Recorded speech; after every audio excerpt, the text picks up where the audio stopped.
Good morning and welcome into this first carrier update presented by Powerfleet. I'm Tony Mulvey, joined by Donnie Gilbert. Donnie, we've got our NTI looking at the business day report, and I'm a little concerned because obviously we had Blitz Week in May, but rates are falling and they're underneath where we were in May. Yeah, so I backed this out just a little bit so we could see, because when I was looking at this morning, I could see, obviously the trend. Mm-hmm. So I kind of backed it out to really show where everybody could really see. Here we got Blitz Week, and then it's just a solid, pretty much a downhill decline. So we're down to $2.86 a mile, which we were there yesterday as well. So we're seeing the decline now. I'll show up here in another map here where we were this time last year as well. But obviously we're headed in the wrong direction. And is this a trend?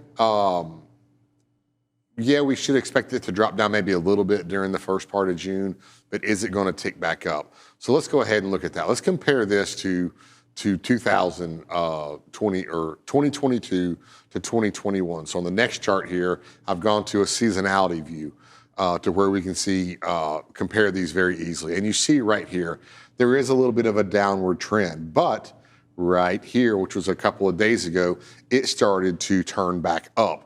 And we're not seeing that here right now on the 2022 trend, which we've been discussing for several weeks now. Are we going to see it turn back up here? And of course, this spike right here, this is in a month, 4th of July holiday. And then this dip right here is what I have been really concerned about, where, even in a robust kind of boom cycle right here, you see it dip still. Yeah. So take out that boom cycle, and what's it going to do for us? It could be some really, really hard times for carriers right now. And of course, you get on down here and we get into the holiday season. Yeah. So what is actually to come right now, we're not positive. And it's something that we definitely need to keep an eye on. Yeah, for sure. Now, next chart. While I was having fun doing our year-to-year comparisons, this is diesel fuel. There is basically this is where we are right now, 585, and this is where we were last year.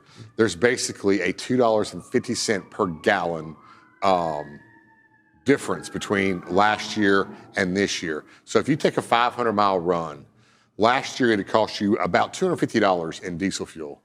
This year, it's going to cost you about $450 in diesel fuel. Yeah, I mean, when you look at NTI and we think that all-in rate, what you're seeing on the fuel side, I mean, you're seeing, 75% increases year over year, and rates are negative year over year. So, I mean, that's really squeezing those already thin margins. Yeah, and let's say this is going to continue until we have a lot of capacity just leave the market. And Awesome. Once that happens, it'll catch and start to revert itself. Awesome. Well, thank you so much for this update, Donnie. We'll be sure to check in with you again. Right now, toss it over to Kaylee with our first look at headlines this morning.